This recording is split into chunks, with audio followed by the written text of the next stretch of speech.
Hannah, and today we are going to go over a quick overview of the check-in process for an airline check-in. Just a few housekeeping things. If you do need to use the restroom, it's right out the door, straight back to the left. And if you do have your cell phone, it would be awesome if you could just silence it. My presentation is going to be about 10 minutes today, so trying to get through everything, don't want to get interrupted. Last time that we met, we talked about providing customers with great service at an airline. So this actually, just to remind you, stands for greeting them, relating to them, exceeding their expectations, affirming them, and finally thanking them.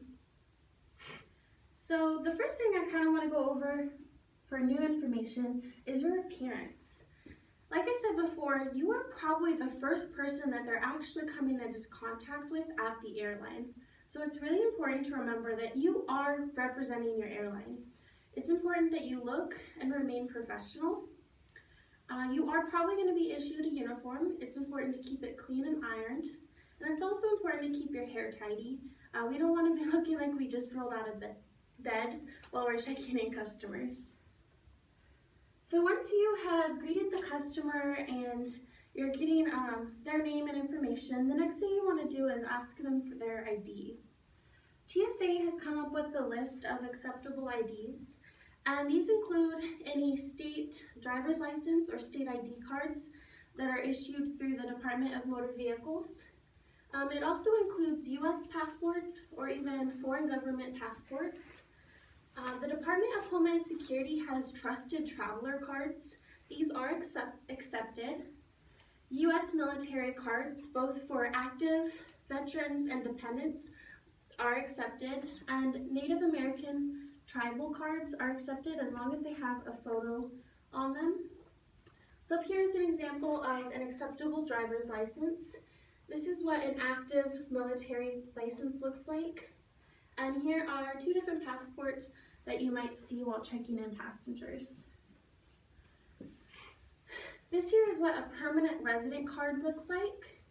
And this is the trusted traveler card that I mentioned. This one says Nexus. You'll also see them say Global Entry or Sentry. Those are just different programs that the Department of Homeland Security has. But these are accepted because they are issued by the government. You might also see the tribal cards. This one has a photo ID, so it would be accepted. And this is what the retired military and the dependents IDs look like. So when you have the ID, what you're actually looking for is a name, date of birth, the gender, that it has a picture, and that it has an expiration date and that it's not expired. And then you're looking at it and looking for any tamper-resistant feature so that you can tell that it's real and not just a fake ID. So on this passport card here, you can see the passenger's name is Happy Traveler, and their date of birth is listed as January 1st, 1981, and they are a male. It expires on November 29th, 2019, so it's not expired. And if you look at it in the light, you can see that it's shiny, so it does have that tamper-resistant feature. Not accepted forms of ID would be maybe a library card. Even though it does have a picture, there's no way to prove that it's real, and it's not issued by the government, so these are not accepted. Another one that is issued by the government but is not accepted is fishing licenses or hunting licenses. This doesn't have an ID on it. There's no way to prove that it's real. And most of them don't have all of the information that you're looking for.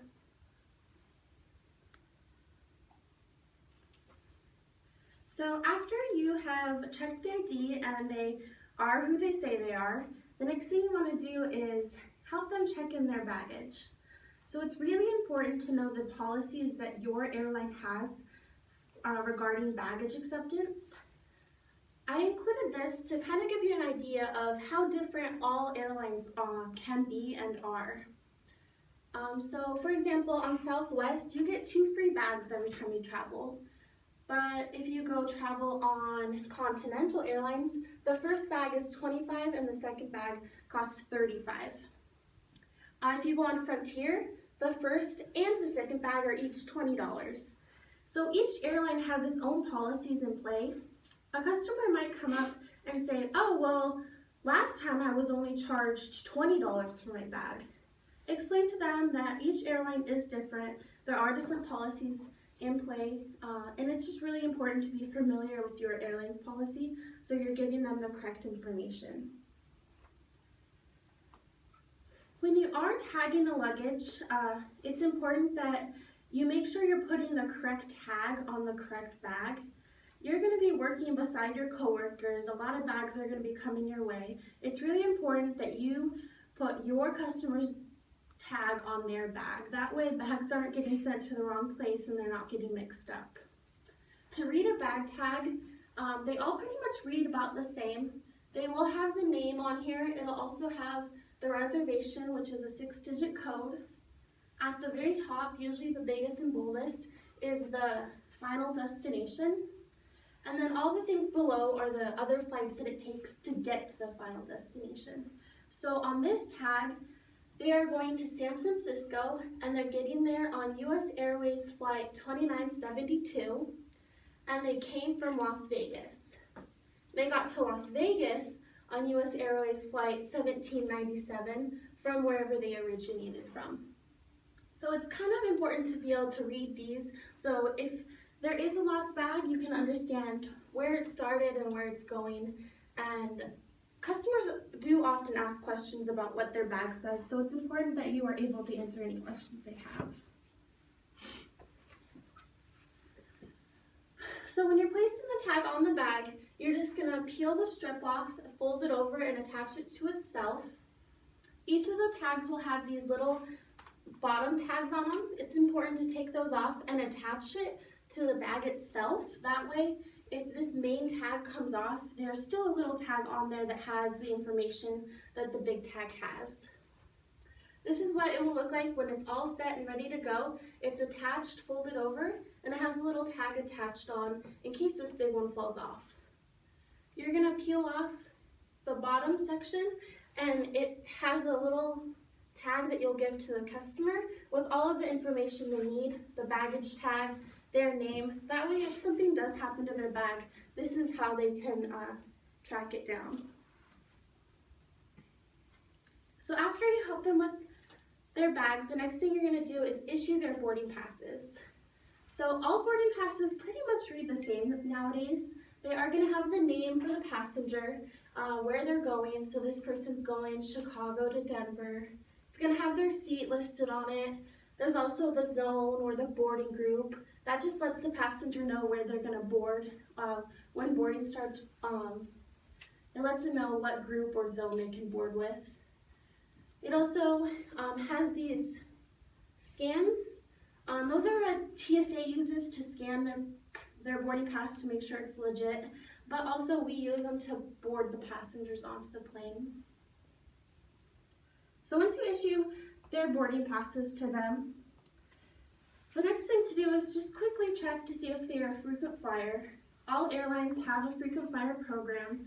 They all vary, so it's important to know what your airline offers. But each person would have a unique number for their frequent flyer. Just enter that number in if they do have it. That way they're getting their miles, and that's really going above and beyond and really helping them ensure they have a great flight. You want to remind them where their gate is and how to get to the TSA security line. And if there are any FAA regulations that are happening, it's important to remind the passengers of them. Right now, a big one is the Samsung Galaxy Note 7 phones. Those are the ones that are exploding. They are prohibited on every flight in the United States, so you have to ask each passenger if they have it and remind them that they're prohibited on the flights. So finishing up with the passenger, you want to sincerely thank them.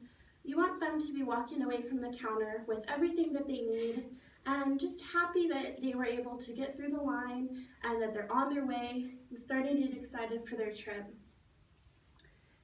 And questions? Yes. If there's like extra security going on, like a code red for whatever reason, does that affect how we would check in the passengers?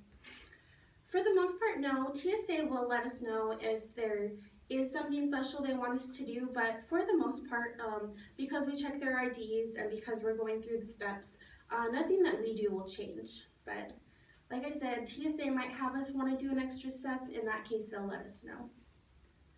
Awesome. Well, I'm excited for our next one. Thank you guys so much for listening to my presentation.